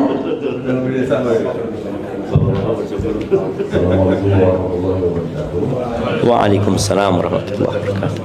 Yang pertama terima kasih kepada Pak Rifan atas undangannya dalam kajian ini, juga kepada Mas Ahaye sudah menjelaskan tempat untuk kita semua belajar. Terima kasih juga kepada Ustadz atas ilmu dan pengalamannya, sharingnya. Tadi kami ada yang mengenal terkait dengan kebahagiaan itu letaknya ada di hati gitu. Dan itu yang memang juga saya yakini sebagai sebuah letak keadilan Tuhan, keadilan Allah SWT. Pertanyaannya Ustaz, bagaimana kita melakukan pendidikan hati itu sendiri, baik terhadap diri sendiri maupun kepada anak-anak kita? Konkretnya itu seperti apa? Karena di dalam sekolah formal itu kan ada keterbatasan. Yang diajarkan selalu yang sifatnya tangible, yang kelihatan wujudnya. Sementara hati itu kan tidak kelihatan. Bahkan dibahasakan dalam Quran itu yang tersembunyi dalam rongga dada. Nah, ini seperti apa konkretnya? Ukurannya seperti apa? Dalam kaidah sekarang, zaman yang serba pragmatis, serba kelihatan, serba konkret begitu. KPI-nya itu seperti apa untuk melakukan pendidikan hati? Demikian. Masya Allah. Masya Allah, ini butuh kajian khusus ya, sampai maghrib kita kayaknya kalau ngaji. Tapi ada beberapa hal mungkin yang teknis ya, yang bisa dilakukan orang tua itu. Yang pertama, Rasul SAW itu menyuruh kita ziarah kubur. Beliau mengatakan, ala fazuruha, kalian ziarah kuburan. Fa innaha tudzakkirul akhirah. Ziarah kubur itu mengingatkan kepada akhirat. Turaqqiqul qalb, melembutkan hati. Jadi kalau kita bicara bagaimana cara melembutkan hati, menjaga hati kita, memang mengetahui bahwa hidup ini akan berakhir loh nak. Bawa anak ini ke tempat orang terkaya yang udah mati, yang masih rumahnya ada, gedungnya masih ada. Mau berangkat ke kuburannya Steve Jobs, mengatakan ini loh yang bikin Apple, mati dia sudah, tinggal. Jadi itu obat iya ya, nggak ada yang dia bawa. Kita akan berakhir ke sana. Ini langsung praktek anak itu. Yang kedua, berangkat ke tempat-tempat bencana. Itu juga melembutkan hati. Ketika kita berangkat, anak waktu berangkat ke Palu ya, melihat satu desa itu ambles. Iya, apa namanya? Likuifaksi. Itu anak ngelihat langsung. Anak datang ke rumah orang yang di depan gitu. Bapak, kejadian ini kapan, Pak? Maghrib Ustaz. Anak di masjid waktu itu. Lagi sholat, dengar suara, boom. Bayangkan, satu kampung itu. Di situ ada mobil mereka, ada kulkas mereka, ada manusia, ada mungkin mereka pelihara kucing, hilang, bayi-bayi itu hilang gitu. Jadi anak tuh benar-benar merasakan dalam hatinya ada sesuatu, ada kekuatan yang aku harus takut kepadanya gitu loh. Yang dia bisa memberikan musibah itu kepadaku gitu. Kemudian yang ketiga, kita disuruh mengusap kepala anak yatim ya. Jadi di antara yang melembutkan hati itu kita melihat orang-orang tadi yang mungkin tidak beruntung seperti kita ya, mengusap mereka, anak kita. Anak kemarin subhanallah, sebelum anak berangkat ke Jakarta, malam hari anak sholat isya itu di Yayasan Yatim Piatu. Ada kajian, anak-anak yang umur 8 tahun ngelihat, Bapak kata dia, siapa mereka? Bapak kata dia, ini anak-anak yang gak punya bapak nak. Ibunya nggak ada. Loh, mereka tinggal di mana? Ya sudah di asrama ini kata dia. Nggak ada bapaknya, nggak ada. Jadi itu juga membuat mereka hatinya itu tersentuh gitu loh. Nah, ini yang perlu dilakukan orang tua. Yang keempat, ngajarkan anak sodako supaya dia merasakan kesusahan orang lain juga. Nah, engkau dapat rezeki, engkau berbagi, engkau lihat senyumnya dia, kebahagiaan dia gitu loh. Akhirnya dia akan terbiasa bahagia dengan kebahagiaan orang lain. Karena ada orang yang susah dengan kebahagiaan orang lain. Dididik dia memang gitu, iri, dengki. Karena orang tuanya suka membandingkan. Ini merusak hati. Jadi orang tua sedang mengatakan, engkau tuh kok nggak bisa kayak kakakmu. Loh subhanallah, nggak boleh membandingkan anak sama kakaknya. Karena dia bukan kakaknya gitu loh. Itu merusak hati juga mereka. Maka bandingkan dia dengan diri dia sendiri. Nah, engkau bisa, engkau bisa lebih baik dari ini. Kemarin engkau kayak gini. Jadi dia perbandingannya, bukan fulan atau alan. Itu akan merusak hati dia. Itu mungkin beberapa praktek ya yang bisa dilakukan. Bagaimana hati ini lebih kenal sama Tuhannya nantinya, seperti itu. Bahwasanya memang la ilaha illallah, pemilik bumi ini Allah, dan kita semua akan meninggalkan dunia ini. Kemudian contoh juga, anak itu kalau mau minta sesuatu, tidak semua yang dia minta dikasih. Nah, engkau minta sama Allah, yang ada di bapakmu ini, kalau Allah ambil gitu. Diajarin dia memohon, ada sesuatu kekuatan yang dapat memberikan itu kepada aku gitu. Hadza wallahu a'lam bissawab. Nah. Baik. Kita masih ada waktu sampai jam berapa, Ustaz? Loh, aneh tuan rumahnya Bapak Menteri. Sampai sore, Ustaz. Baik, Ustaz, masih ada beberapa pertanyaan. Ibu-ibu ada yang mau bertanya langsung masih? Biasanya ibu-ibu yang paling banyak pertanyaan nih. Baik, bismillah. Assalamualaikum warahmatullahi wabarakatuh, Ustaz. Waalaikumsalam warahmatullahi wabarakatuh. Semoga Allah selalu menjaga Ustaz, keluarga, dan seluruh umat Islam. Amin. Ustaz, tadarullah, ibu dari suami saya masih belum menutup auratnya. Tapi memang orangnya belum mengaji, masih jauh dari sunnah. Apakah suami saya berdosa apabila tidak memberitahukan atau menasihati?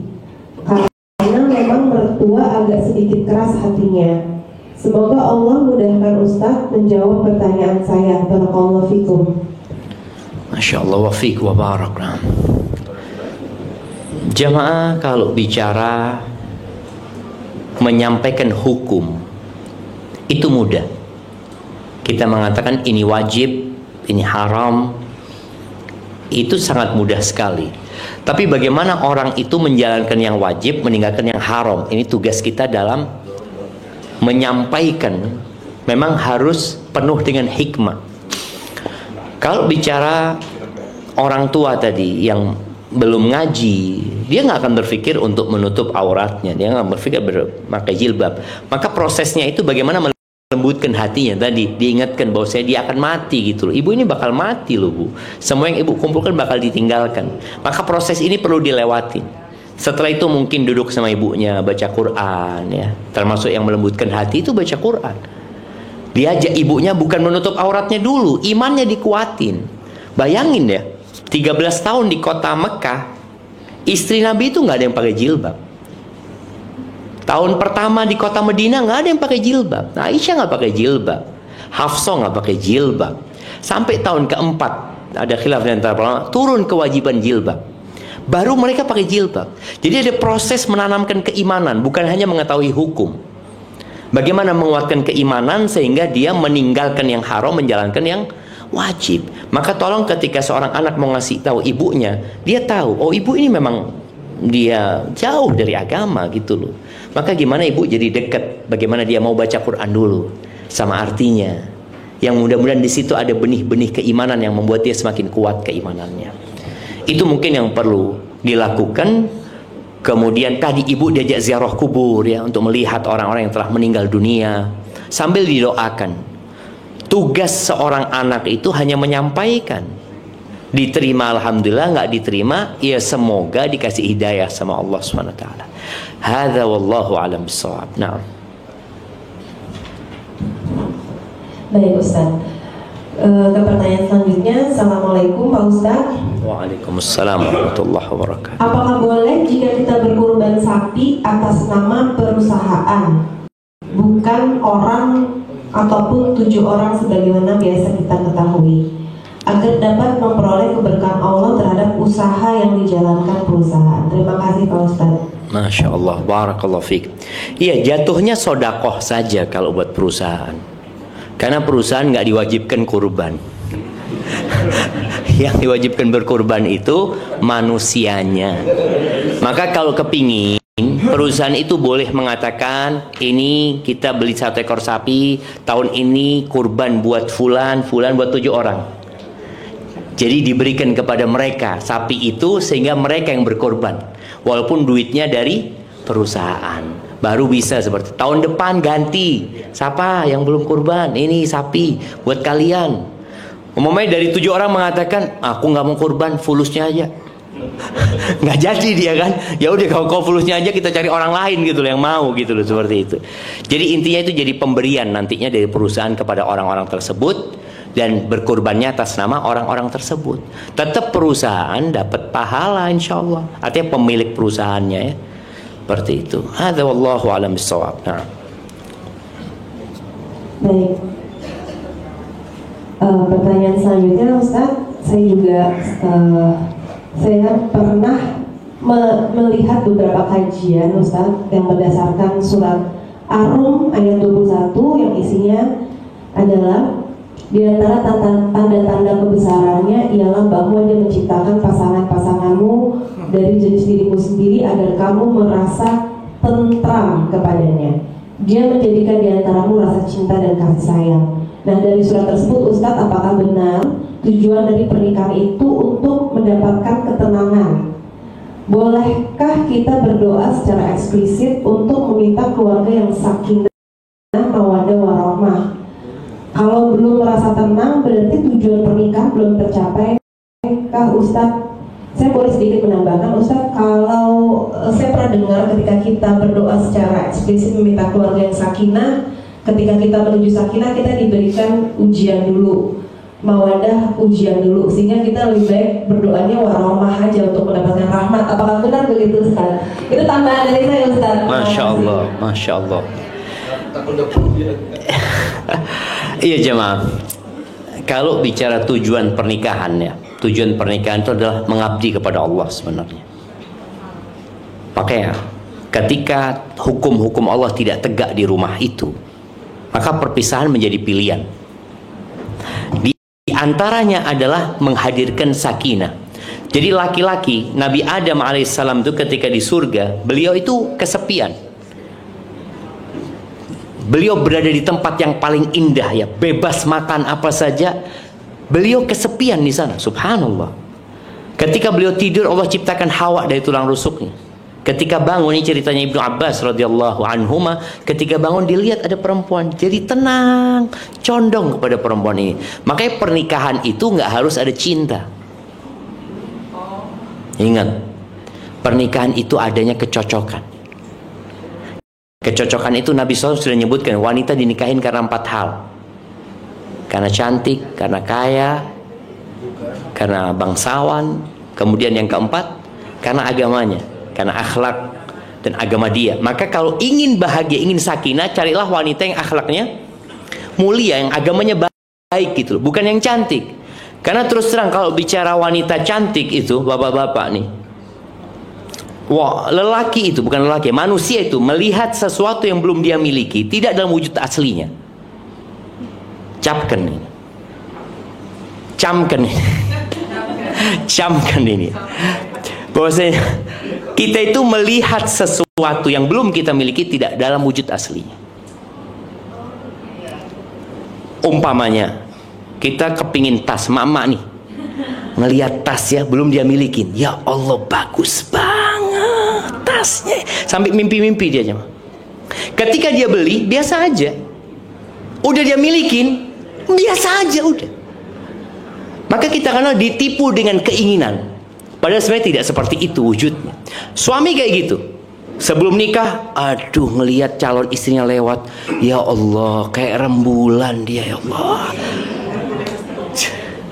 Udah nikah, kok biasa aja.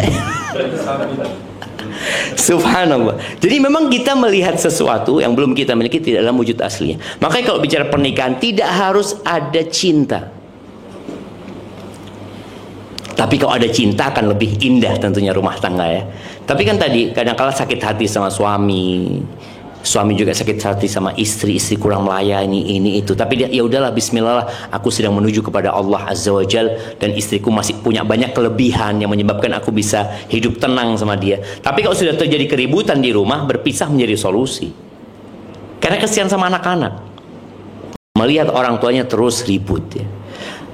Dan sakinah ini dimulai dari kecocokan, sekali lagi bukan dalam cinta. Umar bin Khattab mengatakan fa inna aqallal buyut allati tubna 'alal hub. Kata Umar, sedikit rumah tangga yang dibangun di atas cinta itu sedikit. Loh, terus kenapa orang bertahan? Apa kata Umar? Fa inna walakinnan nas yata'amaluna bil islami wal ihsan. Orang itu mempertahankan rumah tangganya karena dia atas dasar Islam. Ya Allah perintahkan aku melayani suami walaupun aku nggak suka sama suamiku. Kan ada yang seperti itu. Ada seorang istri, ya Allah Ustaz, aku kalau bisa aku balikin suamiku, aku balikin Ustaz. Cuma gimana sudah. Karena ada kemudian ihsan, perintah untuk berbuat baik. Kita disuruh berbuat baik kepada binatang pun kita disuruh berbuat baik. Apalagi kepada pasangan hidup kita. Makanya kadang-kadang nggak ada cinta, tapi di situ ada yang namanya Islam dan ihsan. Jadi kalau bicara sakinah, yaitu harapannya orang itu berumah tangga mendapatkan ketenangan. Tapi ketenangan itu kadang-kala didapatkan dengan sabar. Dia jadi tenang. Ya udahlah, ini mungkin ujian buat aku yang menghapuskan dosa-dosaku. Ada seorang alim ulama ya, ketika kawannya datang ke rumah, dia mendengar cara istri alim ulama ini memanggil, ya aduh kasar banget gitu pokoknya. Apa kata tamunya? Syekh, kenapa engkau nggak ganti istri aja? Ini ketika kan banyak perempuan gitu loh, engkau dapat istri ngomongnya, kan ada perempuan yang cerewet kalau ngomong tetangga sampai denger. Itu kan, ya Allah, ya, capek suami ini. Apa kata suaminya? Kata dia, aku takut istriku ini adalah penghapusan dosa buat aku dari Allah. Kata dia. Ya jadi musibah dari Allah buat aku sudah. Aku akan sabar. Aku takut kalau ganti dapat yang lebih parah dari ini. Enggak sudah. Artinya dia dapat sakinah itu dari mana? Dari nerima gitu. Dia dapatkan seperti itu. Barakallahu fiik. Naam. Oh iya, tambahan kalau doa tadi ya. Doa itu boleh. Minta sakinah kepada Allah, minta ketenangan di keluarganya boleh. Jadi spesifik itu ya nggak terlalu spesifik ya, minta sesuatu. Ya Allah, aku pengen rumah tanggaku ini dirahmati olehmu. Aku ingin ada cinta di sini, ada kasih sayang di sini. Aku ingin suamiku perhatian sama anak-anak ya. Boleh yang seperti itu. Tapi tidak terlalu detail banget ya. Aku ingin suamiku itu kalau pulang dari tempat kerja dia itu ke kamar situ dulu. Enggak, jangan kayak gitu doanya gitu loh. Barakallahu fiik. Naam.